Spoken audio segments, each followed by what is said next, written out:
কৃষ্ণেন্দু অধিকারী আমাদের সঙ্গে থাকবেন, কিন্তু তার আগে আপনাদের সামনে রাখবো কৃষ্ণেন্দু অধিকারী আমাদের প্রতিনিধির সঙ্গে কথা বলেছেন এই বিভাগীয় প্রধান পায়েল বন্দ্যোপাধ্যায়। প্রথমবার এবিপি আনন্দে মুখ খুলেছেন, শোনাবো। আমি এটাই বলতে চাই যে মানে আমিও দেখেছি ছবিগুলো, কিন্তু একটা ড্রামার কোনো একটা ক্লিপিং এভাবে ভাইরাল হতে পারে এটা আমার মানে চিন্তার বাইরে। কেন টিচার্স ডে, ফ্রেশার্স ওকেশন, এইসব ওকেশনে নাচও হচ্ছে, গানও হচ্ছে, ড্রামাও হচ্ছে, সবই হচ্ছে, কিন্তু স্পেসিফিক্যালি শুধু নাচ গান বাদে শুধু একটা ড্রামার ক্লিপ এরম ভাবে লোকে ভাইরাল করে দিতে পারে, মানে এটা আমার চিন্তার বাইরে। আর এটা কি যেখানে আপনাদের পার্ট অফ প্রজেক্ট? এটা পার্ট অফ প্রজেক্ট না, এটা আমাদের ফ্রেশার্স পার্টি আমরা প্ল্যান করেছিলাম। এবার ফ্রেশার্স পার্টিতে অবভিয়াসলি নাচ গান ড্রামা সবই থাকে, তো সেই হিসাবেই ড্রামাটা প্ল্যান হয়েছিল, যেখানে স্টুডেন্টও পার্টিসিপেট করছে, আরো ফ্যাকাল্টিজ আছে, তারাও আমার ডিপার্টমেন্টে তারাও পার্টিসিপেট করেছিল।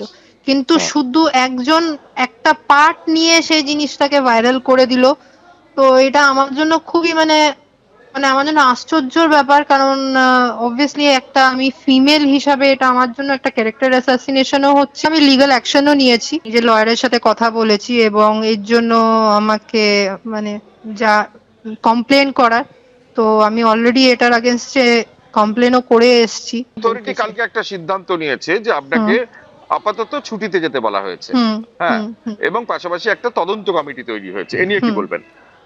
আমি actually I am thankful to my higher authorities, কারণ ওরা দেখে এসছে আমার ব্যাকগ্রাউন্ডে কোনো মানে রেড মার্ক নেই, আই এম টোটালি পাঞ্চুয়াল, আমার কাজে আমি ঠিকঠাক ভাবে কাজ করেছি। এবং হ্যাঁ, স্বাভাবিক ব্যাপার কি ওনাদের সামনে যখন কিছু ওয়ান সাইডেড প্রেজেন্ট হয়েছে, তো সেই জন্যই ওরা আমাকে এই মুহূর্তে আমাকে লিভে রেখেছেন।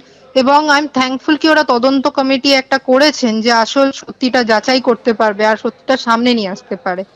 তো আমাকে যে একটা অ্যাটলিস্ট সুযোগ দিয়েছে যে যেখানে আমি অ্যাটলিস্ট আমার সাইড প্রেজেন্ট করতে পারি, আমার সাইডে ডকুমেন্টস প্রেজেন্ট করতে পারি, ফ্যাক্টস প্রেজেন্ট করতে পারি, তো actually I am thankful to my authorities কি সেই সুযোগটা দিয়েছে। আপনারা কি ক্লাসের মধ্যেই নাটকের রিহার্সাল করছিলেন, না নাটক কি না, করছিলেন? এটা আমি ক্লাসের মধ্যে এই জন্য ছিল কেন অনেক সময় যখন অনেক বেশি স্টুডেন্টস থাকে তখন আমরা একটা পারমিশন চাই, কেন তখন বেশি স্টুডেন্ট থাকলে একটা স্টেজ লাগবে, অডিটোরিয়াম লাগবে, কিছু লাগবে, যেহেতু আমাদের স্টুডেন্ট সংখ্যাটা খুবই কম, তো যার জন্য আমরা যখনই কিছু করি ক্লাসের মধ্যেই করে দিই, মানে ফ্রেশার্স পার্টি বলুন, ফেয়ারওয়েল বলুন, টিচার্স ডে বলুন, সেটা আমরা ওই ক্লাসের ভেতরেই করে দিই, কারণ একদম হাতে মানে হাতে গোনা স্টুডেন্ট, যার জন্য ফ্যাকাল্টিরাও পার্টিসিপেট করছে, যেহেতু হাতে গোনা 5-6টা স্টুডেন্ট একটা ব্যাচে, তাই জন্য আর কি ফ্যাকাল্টিরাও পার্টিসিপেট করছে। সেরকম মানে যদি হতো মানে 50-60টা স্টুডেন্ট হতো তাহলে অবভিয়াসলি অডিটোরিয়াম আমরা নিতাম, আমাদের ফ্যাকাল্টিরা ইনভলভই হতো না, বাচ্চারা অডিয়েন্স হতো, বাচ্চারা করতো, যেহেতু ওই মানে হাতে গোনা অনুমতি ছাড়াই স্টুডেন্ট তো ওটা নিজেরাই করেছিলেন? নিজেদের মধ্যে যা করার করো, বার্থডে মানে পার্টি করো, ফ্রেশার্স করো। অনুমতি নেননি, মানে অথরিটির অনুমতি ছাড়াই ওটা করেছিলেন? হ্যাঁ, যেহেতু ঘরেই হচ্ছিল তো বাচ্চাদের ঠিক বুঝতে আছে তোমরা নাচ করবে, গান করবে, ড্রামা করবে, যেটা করবে তোমরা